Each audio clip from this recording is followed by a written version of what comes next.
Hey, stop, tu roules sur le boulevard BD, cet album est fait pour toi. De la Mano à Manu Chao. Ils ont été le meilleur groupe du monde pendant 4 ans.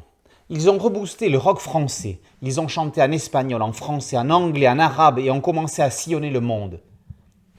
Il a ensoleillé les plus grands stades et les petites rades, bondissant sur scène. Il a chanté en espagnol, en français, en anglais, en arabe et a continué à sillonner le monde. Ce groupe, c'est la Mano Negra. Ce chanteur, c'est Manu Chao. En véritable fan inconditionnel, Gaston retrace le parcours passionnant d'un saltimbanque et de sa troupe des années 80 à nos jours. L'histoire commence en 1961 avec la naissance à Paris du petit José Manuel Arturo Chao, un 21 juin, jour qui deviendra plus tard celui de la fête de la musique. Son père Ramon dirige ses enfants vers la musique. Manu choisit la guitare, son frère Antoine la batterie, puis la trompette. Porté par le succès des Berruriers Noirs, le rock alternatif émerge avec l'hilarante danse du pogo. En 1982, Manu crée son premier groupe familial avec son frère et son cousin. En 1984, il fonde les Hot Pants, dont il est le leader. En 1987, c'est sous le nom de groupe La Mano Negra que sort le 45 tours à l'étoile rouge sur fond jaune avec l'empreinte de mer noire. Suivra le premier album, mythique, Pachanka, qui leur permettra de passer du label indépendant Boucherie Productions à la major Virgin. Manu Chao garde le contrôle du business, du marketing au prix des places en passant par les affiches et le choix des titres. Le groupe joue dans une bonne partie du globe, les albums et les tournées s'enchaînent. Après la séparation du groupe en 1994, Manu Chao a un coup de blues.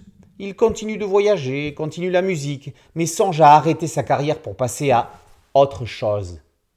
Mais avant cela, il décide d'enregistrer un dernier album solo. Il le veut techno, mais un bug informatique supprime les rythmes du genre des enregistrements.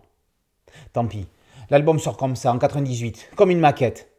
Il s'appelle Clandestino et va s'écouler à plus de 3 millions d'exemplaires. Les albums et les collaborations se suivent, jusqu'en 2008 avec la sortie d'un dernier album live.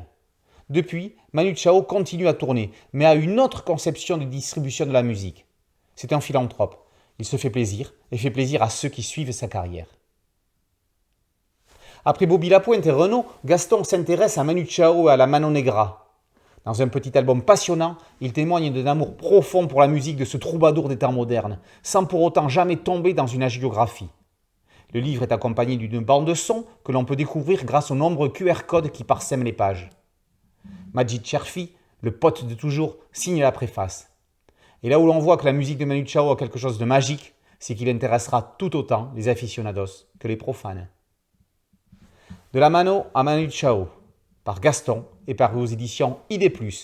Boulevard BD, c'est un podcast audio, une chaîne YouTube et un site dédié. Merci de liker, de partager et de vous abonner.